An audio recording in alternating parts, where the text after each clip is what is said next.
오늘 우리 신명기 12장 1절로 7절 말씀 읽었죠.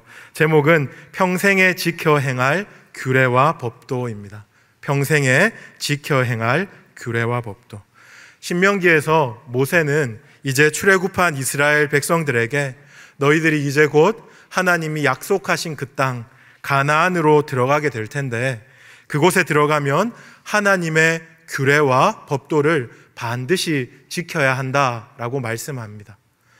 그리고 오늘 본문 12장부터 그들이 지켜야 할 규례와 법도의 내용이 어떤 것인지를 말씀하고 있습니다.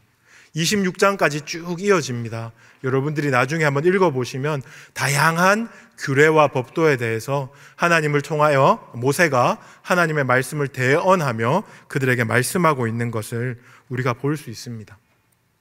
이 12장부터 26장까지 그 규례와 법도를 한마디로 요약한다면 저는 이렇게 요약할 수 있을 것 같습니다. 가나안의 방식을 따르지 말고 하나님의 방식을 따라 하나님을 섬기라. 정리가 좀 되시죠? 그렇죠? 가나안의 방식을 따르지 말고 하나님의 방식으로 하나님을 섬기라. 가나안의 방식은 이 세상의 방식이다 이렇게 말할 수 있겠습니다. 그리고 하나님의 방식은 오늘 본문에서 알려주시는 하나님의 규례와 법도를 따르는 것이겠죠. 왜 하나님은 가나안의 방식이 아니라 하나님의 방식을 따르라 이렇게 명령하시는고 하면 오늘 본문이 12장인데 그 앞에 10장과 11장 내용을 보시면 두 가지 이유를 우리에게 말씀하십니다. 첫 번째는요, 하나님의 백성으로서 정체성을 지켜야 하기 때문에 그렇습니다. 또 다른 하나는 하나님께서 이스라엘 백성에게 복 주시기를 원하시는데 하나님께서 주시는 복을 받으려면 하나님의 방식으로 하나님을 섬겨야 하기 때문에 그렇습니다. 이스라엘 백성은 크고 강한 민족이 아니었습니다. 그들의 실력으로, 그들의 능력으로 가나안 땅에 들어갈 수 있는 것이 아니죠. 하나님의 은혜로, 하나님의 능력으로 그들은 가나안 땅에 입성하게 되었습니다. 그들이 약하기 때문에, 그들이 다수가 아니라 소수이기 때문에 그들이 하나님 방식을 철저히 따르지 않으면 그들은 가나안의 방식에 매몰될 수밖에 없는 상황입니다. 자기들도 분별하지 못한 채에 어느샌가 가나안의 방식을 따라가고 가나안에게 흡수되어 버리는 그런 지경에 빠지게 될지도 모릅니다. 그렇기 때문에 하나님께서 너희들은 깨어서 하나님의 방식으로 하나님을 섬길 것을 명령하고 계시는 겁니다. 그런가 하면요, 하나님의 방식이 하나님이 그들에게 복 주실 때 그들이 복 받는 방법이기 때문에 그렇습니다. 하나님은 그들을 향해서 크고 놀라운 계획을 가지고 계세요. 그들이 비록 유목민족이었지만 가나안 땅에 들어가서 정말 많은 소실과 결실을 누리게 될 것이다 라고 약속하세요. 그리고 비록 작은 민족이지만 주변국들이 깜짝 놀랄 정도로 너희들을 높이 세워주겠다라고 말씀하세요. 근데 조건이 있습니다. 하나님의 규례와 법도를 지키면, 하나님의 방식으로 하나님을 섬기면 그런 복을 받을 것이다 라고 말씀하고 있는 거죠. 그래서 하나님의 방식으로 하나님을 섬기라 라고 신명기에서 모세가 계속해서 알려주고 있는 겁니다. 이 땅을 살아가는 우리도 마찬가지겠죠. 예수님을 믿고 하나님의 백성이 되었습니다. 우리는 마땅히 세상의 방식이 아니라 하나님의 방식을 따라 하나님을 섬겨야 합니다. 그래야 성도로서의 정체성을 지킬 수 있고 또 하나님이 우리에게 베풀어 주시겠다고 약속하신 그 은혜, 그 풍성한 은혜를 우리가 받아 누릴 수 있게 되는 거죠. 오늘 본문은 그 하나님의 방식이 무엇인지, 우리가 따라야 할 규례와 법도가 무엇인지를 소개해 주고 있습니다. 먼저 2절로 3절을 한번 보십시오. 2절로 3절을 한마디로 요약하면 모세가 이스라엘 백성에게 우상 숭배하지 말라라고 말씀하시는 내용입니다. 근데 그 말을 읽어보면 굉장히 터프합니다. 모세가 그냥 너희들은 하나님 외에 다른 하나님을 섬기지 말라 이렇게 교양 있고 품위 있고 고상하게 이야기하지 않습니다. 2절 하반절과 3절을 보시면 동사가 5가지 나오는데 굉장히 거칠고 터프한 동사가 나옵니다. 2절 마지막에 보시면 파멸하라 라는 동사가 나옵니다. 3절에는 헐라, 깨뜨리라, 불살라버리라, 찍어 멸하라, 이런 5가지 무시무시하고 끔찍한 동사가 나옵니다. 저는 이거 보다가 거의 드라마에 나오는 조폭들이 이렇게 철거반 있잖아요. 그것이 생각날 정도로 하나님은 굉장히 지금 강하게 말씀을 하고 있습니다.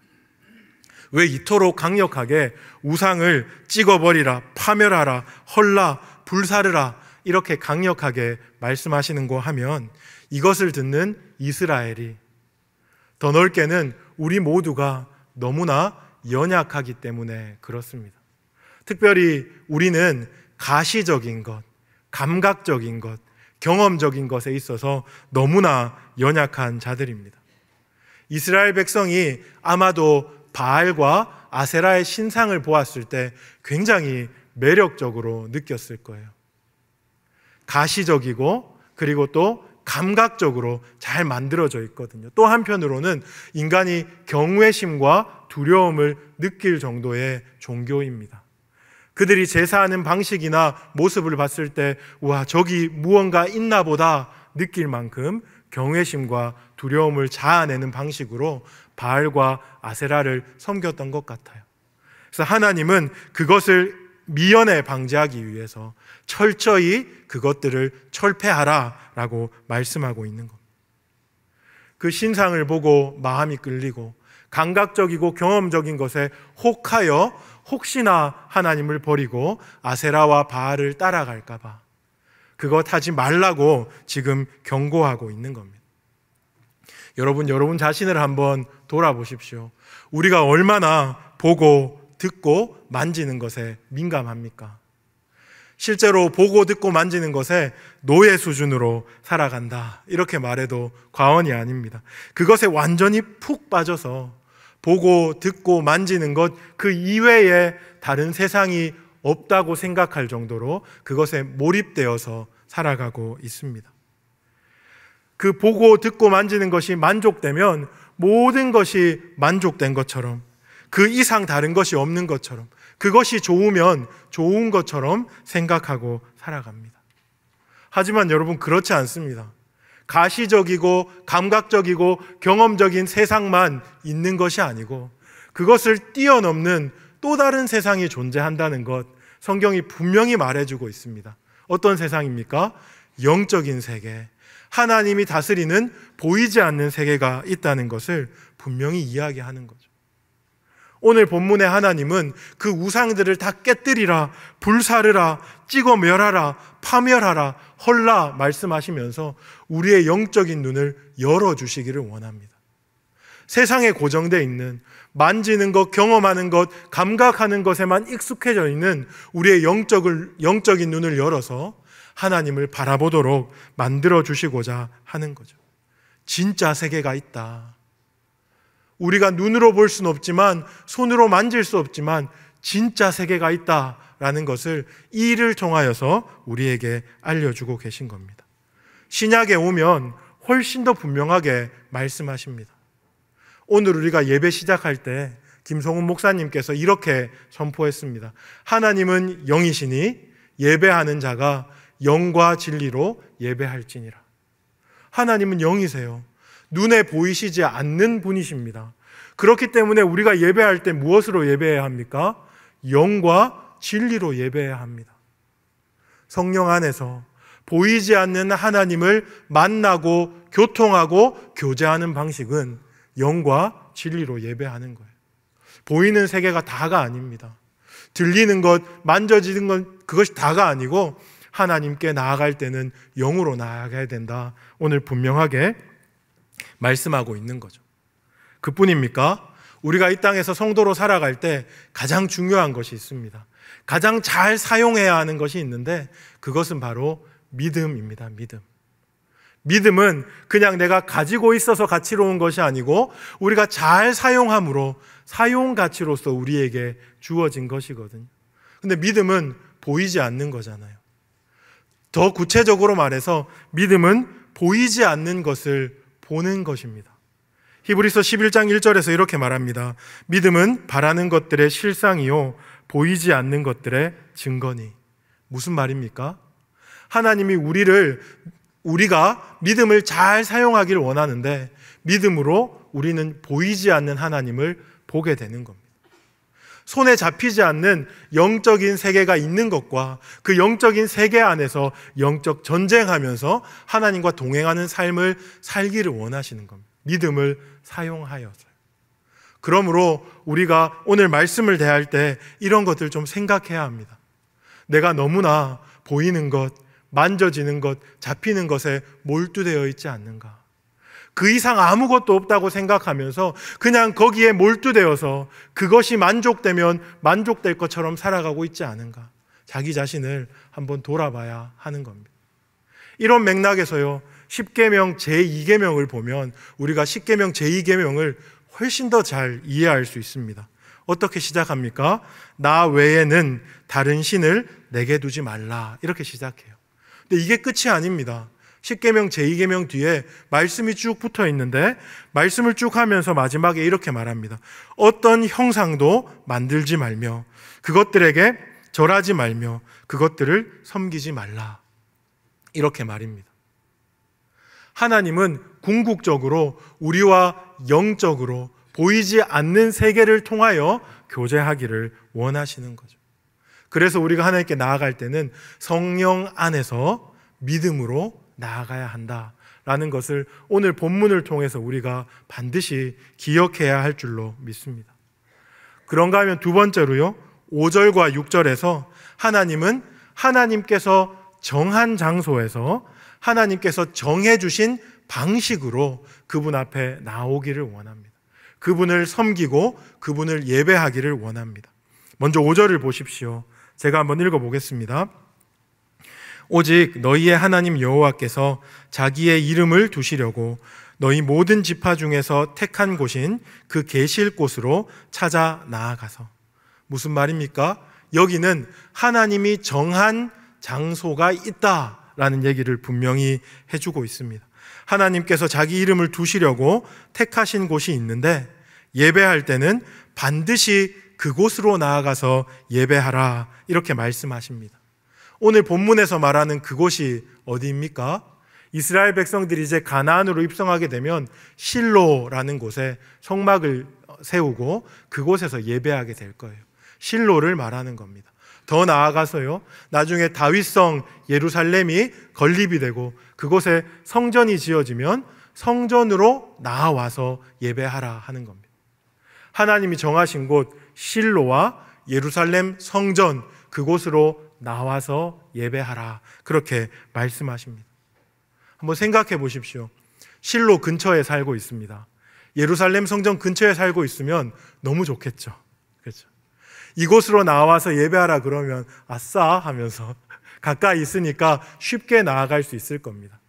그런데 이스라엘은요, 단에서 부엘세바까지 아주 넓게 퍼져 있어요. 12지파가 택한 곳에 하나님께서 각각 처소를 마련해 주셨어요. 멀리 있는 사람들은 불평하겠죠. 원망하겠죠. 왜 꼭 하나님께서 정하신 곳에 나아가서 예배해야 하나 하고 불만을 토로할지도 모르겠습니다. 쉬운 예로요, 여러분 반포에서 오신 분 계십니까? 강동구 고덕동에서 오신 분도 계십니까? 오실 때 그 마음의 차이가 다를 수 있다 하는 겁니다. 그런데요, 하나님은 왜 이렇게 번거롭게 정한 장소로 꼭 나오라고 명령하시는 걸까요? 저는 이 묵상을 하면서 어줍잖게 온라인 예배에 대해서 한번 생각해 보았습니다. 우리가 온라인 예배 코로나 터지면서 매우 익숙해졌는데 코로나가 끝나면서 현장으로 나오십시오, 현장으로 나오십시오 이런 이야기들을 하잖아요. 그렇죠? 줌으로 예배드리는 거 괜찮다 할 때는 언제고 이제 나와서 현장으로 안 나오면 마치 신앙이 없는 사람인 것처럼 치부하면서 왜 그렇게 갈구고 압박합니까? 이것에 대해서 이야기하기 위해서는 참 많은 설명을 해야 해요. 그래서 이 시간 다 이야기할 수 없지만 오늘 하나님께서 정한 장소에서 예배하라라는 맥락에서 한번 생각해 볼 수는 있겠습니다. 성경은요, 편의성보다, 접근성보다 더 중요한 게 있다라고 가르쳐요. 우리가 편안하게 예배 드리는 것, 그리고 용이하게 접근성이 좋은 것보다 더 중요한 것이 있다라고 가르치는 겁니다. 왜 나오라고 합니까? 예배는 내 중심이 아니라 하나님 중심이기 때문에 그래요. 우리가 신앙생활할 때 우리는 철저히 자기 중심성을 내려놓고 하나님 중심의 예배를 드려야 합니다. 언제든지 신앙의 주도권은 하나님께 있어요. 내가 주도권을 잡으려고 하면 자꾸만 변질되고 기준을 우리가 잃어버리게 되는 것을 기억할 수 있습니다. 이스라엘 백성들이 끝없이 이야기했습니다. 산당에서 예배하는 것도 예배로 인정해 주십시오. 그런데요, 하나님께서 하나님 사람을 세우시고 왕을 세우시고 선지자를 세우시면서 산당 제사는 아무것도 아니라고, 그것을 철폐하고 문 닫기를 바랬던 하나님의 마음을 그들을 통해서 계속해서 전해 주었습니다. 왜 그렇습니까? 산당에서 하나님을 예배하는 것이 틀린 겁니까? 하나님은 영이시고 무소부재하신 분이십니다. 어디서든지 예배를 받으실 수 있습니다. 성도가 신령과 진정으로 예배하기만 한다면 장소의 문제는 사실 중요한 문제가 아니다라고 말할 수도 있겠죠. 하지만 산당 제사를 지켜보니까 자꾸 변질되는 거예요. 기준을 잃어버리는 거예요. 핵심이 자꾸 무너지는 거예요. 그래서 지켜보니까 이것이 정말 우상숭배도 아니고 하나님 제사도 아닌 것처럼 변질되는 것을 보고 하나님이 마음에 통탄하시는 겁니다. 그래서 산당 제사는 안 된다라고 말씀하시는 거예요. 여러분, 우리가 너무 연약한 인간임을 기억할 수 있어야겠습니다. 편의성, 접근성, 너무너무 좋은 이야기입니다. 하지만요, 편의성, 접근성에 집중하다 보면 기준이 무너지고 중심이 왜곡되고 흔들리는 것, 우리가 부인할 수 없게 경험하는 것, 같이 우리가 공유할 수 있는 이야기잖아요. 그렇죠? 코로나 때 줌으로 예배 드릴 때 너무 좋았어요. 너무 좋았어요. 추운 날씨에 밖에 안 나가도 되잖아요. 저는 3남매를 키우거든요.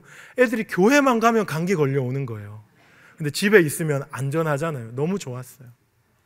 그런데 2번, 3번, 한 달, 2달 지나가니까 이렇게 눕게 되더라고요. 눕게 되고 따뜻한 커피가 땡기고 애들이 뛰어다니면 잔소리하게 되고 그런 거예요. 편의성, 접근성 너무 좋지만 우리가 그것을 충분히 누릴 만큼 단단하고 안정적인 사람이 아니라는 것도 우리는 깊이 깨닫고 정말 중심과 기준을 왜곡시키거나 잃어버리지 않기 위해서 몸부림쳐야 한다는 것도 우리가 오늘 한번 꼭 생각해 보아야 하겠습니다. 그래서 하나님은 우리에게 굳이 고생스럽게, 번거롭게, 어렵게, 불편하게 지정된 장소로 나오라라고 명령하시는 거죠. 계속해서 6절을 한번 보겠습니다. 6절에는 지정된 방식, 하나님께서 정해주신 방식으로 예배할 것을 이야기합니다. 눈으로 한번 보십시오. 번제도 있고요, 11조도 있고 거제, 서원제, 낙헌 예물, 소와 양의 처음 난 것을 드리라 이렇게 말씀합니다. 이것도 지정된 장소에서 예배하라 하는 것과 동일한 맥락이겠죠. 나의 방식이 아니라 하나님이 원하는 방식대로 예배하기를 원하는 겁니다. 예배의 중심 자리에 내가 아니라 하나님이 있어야 하기 때문에 하나님이 기뻐하시는 방식으로 예배할 것을 지금 가르치고 있는 겁니다. 근데 저는 여기서 제사라는 방식에 조금 더 주목해 보기를 원합니다.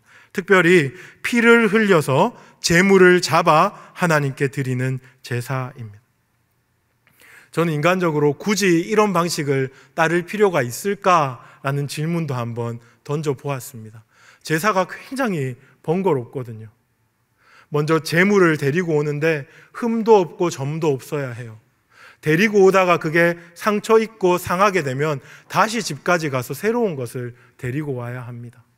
그리고 그 피냄새, 너무 피냄새가 진동하는 그곳에서 정말 번거로운 방식으로 제사를 드리고 그 뒤처리도 너무나 어렵고요. 그리고 한 번만 드리면 되는 것이 아니고 반복적으로 드려야 하는 이 제사, 하나님이 왜 이런 제사의 방식을 원하시는가 물음표가 생길 때가 참 많았습니다. 그럴 일이 전혀 없겠지만 하나님이 저에게 네가 방식을 한번 정해봐라 하면 절대로 그렇게 안 할 것 같아요. 편안하고 깨끗하고 냄새도 안 나고 보송보송하고 한 번에 딱 끝날 수 있는 그 방식을 하나님께 제시하고 싶은 생각도 듭니다. 근데 왜 하나님이 피 흘리는 제사를 오늘 우리에게 말씀하시는 겁니까? 그 속에 우리는 알 수 없는, 그 당시 이스라엘 백성은 알 수 없는 하나님의 놀라운 지혜가 담겨 있기 때문에 그렇습니다. 어떤 지혜입니까? 오실 메시아, 구주 예수 그리스도를 계시하는 방식이 그 가운데 들어있기 때문에 그렇습니다. 사람들이 불편하게 반복적으로 제사를 지내면서 더 나은 제사, 완전한 제사를 바라보며 메시아를 대망하는 거죠. 결국은 그리스도를 바라보게 되고 피 흘림이 없은즉 용서함, 사함도 없을 것이다 하는 그 말씀을 기억하면서 단번에 완전한 속죄를 우리에게 허락하실 그 그리스도를 대망하게 되는 거죠. 그 제사 속에 구원의 신비와 구원의 계시, 예수 그리스도를 바라보게 하는 그 요소가 들어있는 거예요. 우리는 다 이해할 수 없지만 더 탁월하고 더 나은 방식이 있을 수도 있다고 우리는 항상 물음표를 던지지만 하나님의 방식이 최고의 방법이라는 것, 우리가 제사를 보면서 깨닫게 되는 겁니다. 내 생각에는 이해될 수 없다고 해서 틀렸다고 말하면 안 돼요. 옛적의 방식이고 새로운 더 참신하고 새로운 더 기발한 방식이 있을 것이다, 그렇게 생각하면 안 돼요. 하나님의 방식이 우리가 이해하지 못할지라도 가장 탁월하고 가장 최선의 방식이다라고 믿고 그분 중심으로 그분이 기뻐하시는 대로 예배하며 그분을 알아가는 겁니다. 그 속에 감추어진 구원의 신비와 하나님의 아름다움을 발견해 가는 겁니다. 마지막으로요, 7절 보시겠습니다. 7절에는 이렇게 하나님께서 우리에게 주신 방식으로 하나님의 방식을 따라 하나님의 규례와 법도를 따라 하나님을 섬기면 우리에게 반드시 주시겠다고 하는 것이 등장하고 있습니다. 제가 7절 한번 읽어볼게요. 거기 곧 너희의 하나님 여호와 앞에서 먹고 너희의 하나님 여호와께서 너희의 손으로 수고한 일에 복 주심을 말미암아 너희와 너희 가족이 즐거워할지니라. 뭘 주시겠다고 말씀하십니까? 복 주심이라는 것, 여러분이 동그라미 칠 수 있으면 좀 치시면 좋겠습니다. 하나님은 하나님의 방식으로 하나님이 가르쳐 주신 법도와 규례를 따라 하나님을 섬길 때 우리가 복받기를 원하시는 하나님이십니다. 우리가 90년대, 2000년 이렇게 지나오면서 기복신앙의 문제에 대해서 너무 많은 이야기들을 나누었어요. 그래서 착각하고 오해하는 경향이 있습니다. 하나님은 복 주시는 것 별로 안 기뻐하시는 분이셔. 그렇게 하나님에 대해서 착각하고 오해할 때가 있습니다. 아닙니다. 하나님은 우리에게 복 주시는 것을 기뻐하십니다. 심지어 내가 바라는 복보다 더 큰 복을 주시기를 항상 원하시는 분이에요. 내가 복 주세요, 복 주세요라고 하나님께 복을 간절히 바라는 그 크기보다 하나님이 우리에게 복 주시기를 원하는 크기가 훨씬 더 크신 분입니다. 앞으로 잠시 넘어가셔서 신명기 10장 13절, 신명기 10장 13절을 여러분 한번 보십시오. 제가 한번 읽어보겠습니다. 내가 오늘 네 행복을 위하여 내게 명하는 여호와의 명령과 규례를 지킬 것이 아니냐. 왜 규례와 법도를 지키라고 합니까? 왜 명령과 규례를 지키라고 합니까? 내 행복을 위하여. 우리의 행복을 위하여 하나님의 방식으로 하나님을 섬기라 라고 말씀하시는 겁니다. 하나님의 관심이 우리의 행복에 있다는 것을 우리는 알아야 합니다. 그런데요, 하나님의 방식을 따르면 우리의 눈이 열려서 진짜 하나님이 주시길 원하시는 복이 무엇인지 우리는 분별하게 됩니다. 이 땅을 살아가면서 제가 처음에 말씀드렸듯이 가시적이고 감각적이고 경험적인 것에만 몰두되어 있던 우리가 하나님의 방식으로 하나님을 섬기다 보면 가시적이고 손에 잡히고 감각적이고 경험적인 복만 복이 아니구나 하는 것을 깨달아 알게 되는 겁니다. 내 주머니에 뭐가 들어와야, 내 손에 뭐가 잡혀야, 사람들이 나를 쳐다보고 칭찬해줘야 복인 게 아니라 진짜 복은 영적인 복이구나 하는 것을 알게 되는 거예요. 진짜 복은 보이지 않는 하나님께서 내 가운데 찾아와 주시고 나와 매일 동행하여 주시고 나를 만져주시고 나를 붙들어 주시는 것이 진짜 복이구나 하는 것을 우리가 알게 되는 거예요. 하나님의 방식으로 하나님을 섬기다 보면 복이 무엇인지 우리가 제대로 분별하게 됩니다. 또요, 우리가 생각하는 복은요, 내가 원하는 때에 내가 원하는 것을 받는 것이 복이라고 생각합니다. 내가 너무 간절히 원하는 것, 그런데 그냥 원하는 것을 주시기만 하면 되는 것이 아니고 내가 원하는 그 타이밍에 주셔야 복이다. 우린 이렇게 말해요. 근데 아닙니다. 그게 아니라 진짜 복은 무엇입니까? 하나님이 원하시는 것을 하나님이 원하시는 때에 주시는 것이 진짜 복입니다. 여러분이 성도로 이 땅을 오랫동안 살아오셨죠. 그래서 이제는 아실 것입니다.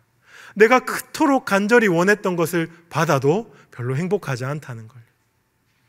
내가 이때가 아니면 하나님 큰일 납니다. 이때가 아니면 정말 하나님 안 주시는 것만 못합니다라고 얘기해서 그때 하나님이 주셨는데 그때가 아니었던 것. 여러분 많이 경험하셨을 거예요. 하지만 우리는 어리석게도 자꾸만 반복적으로 내가 원하는 것을 내가 원하는 때에 주셔야 복이다 이렇게 생각해요. 아닙니다. 하나님이 원하시는 것을 하나님 원하시는 때에 주시는 거예요. 하나님 중심적으로 생각하는 겁니다. 신앙의 주도권이 하나님께 있으므로 내가 그 하나님 안에서 누리는 것이 참으로 복입니다. 세상의 것은 다 끝납니다. 유한합니다. 왔는가 하면 가는 것이 세상의 복입니다. 하지만 하나님은 영원하신 분이시죠. 나의 영원하신 기업 되신 그분께서 그분이 주시려고 하시는 것을 그분의 때에 주시는 것이 가장 큰 복이다. 여러분 좀 꼭 기억하시면 좋겠습니다. 그리고요, 우리는 많이 받아 누리려고 합니다. 많이 가지면 행복할 것이라고 생각합니다. 근데 많이 가지면 어떤지 아세요? 많이 가지면 많은 책임이 따릅니다. 많은 염려가 따릅니다. 하나님이 이미 나에게 주셨기 때문에 이것은 내 것입니다. 내 것을 가지고 있으면 이것을 잃을까, 이것을 뺏길까 염려하는 것이 우리들입니다. 그런데요, 하나님은 선한 목자가 되셔서 때를 따라 돕는 은혜로 필요한 만큼의 복을 주십니다. 내가 쌓아놓고 내가 쟁여놓고 있어야 만족스러운 것이 아니고 그때 가장 필요한 때 가장 필요한 것을 주시는 그 은혜를 누리는 것이 진짜 복입니다. 신실하신 하나님께서, 선하신 목자 되신 하나님께서 날마다 때마다 공급하시는 것 여러분 누릴 수 있기를 축복합니다. 그런가 하면 하나님의 복은요, 선하신 복입니다. 마침내 소망으로 만들고야 마실 하나님이시기 때문에 때로는 고난도 복입니다. 때로는 질병도 복입니다. 때로는 아픔도 복입니다. 고난 자체로, 질병 자체로, 아픔 자체로 복이 아니고 하나님이 계시기 때문에, 하나님이 그 모든 것 가운데 함께 계시기 때문에, 그분은 선하시되 무조건 선하시기 때문에 복입니다. 그것을 오늘 하나님께서 하나님의 방식을 따라 하나님을 섬기는 하나님의 백성들에게 알려주시고 계신 것입니다. 말씀을 마무리하겠습니다. 오늘 우리는 가나안 방식이 아닌, 세상의 방식이 아닌 하나님의 방식으로 하나님을 섬기자 하는 이야기를 나누었습니다. 왜 그래야 합니까? 그렇게 해야만 성도의 정체성을 지킬 수 있기 때문에 그렇습니다. 정체성을 지키는 것은 다른 말로 생존의 문제입니다. 우리의 신앙의 생명을 지키는 문제입니다. 이 악한 세상, 이 음란한 세상, 이 매력적이고 강한 세상 가운데 우리가 성도로서 정체성을 지키려고 하면 우리는 하나님의 방식으로, 하나님의 방식을 따라 하나님을 섬겨야 하겠죠. 그런가 하면요, 하나님 방식을 따라야 하나님이 주시고자 하는 복을 제대로 누리기 때문에 그렇습니다. 꼭 기억하십시오. 하나님은 정말 우리에게 복 주고 싶어 하시는 분이십니다. 우리가 원하지 않는 복도 하나님이 정말 폭포수같이 부어주고 싶어 하시는 분입니다.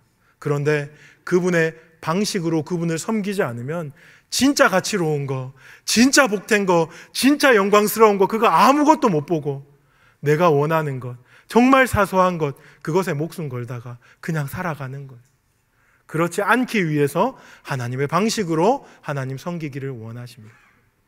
우리의 신앙이 어떠해야겠습니까? 우리 신앙은 가시적이고 손에 잡히는 것, 경험적인 것을 뛰어넘어서 성령 안에서 믿음으로 한 걸음 한 걸음 걸어가는 신앙이 되어야 합니다. 나 중심으로 나를 만족시키기 위함이 아니고 하나님 중심으로 모든 주도권을 하나님께 드리고 하나님의 뜻이 어떻게 이루어지는지 보는 신앙이어야 합니다.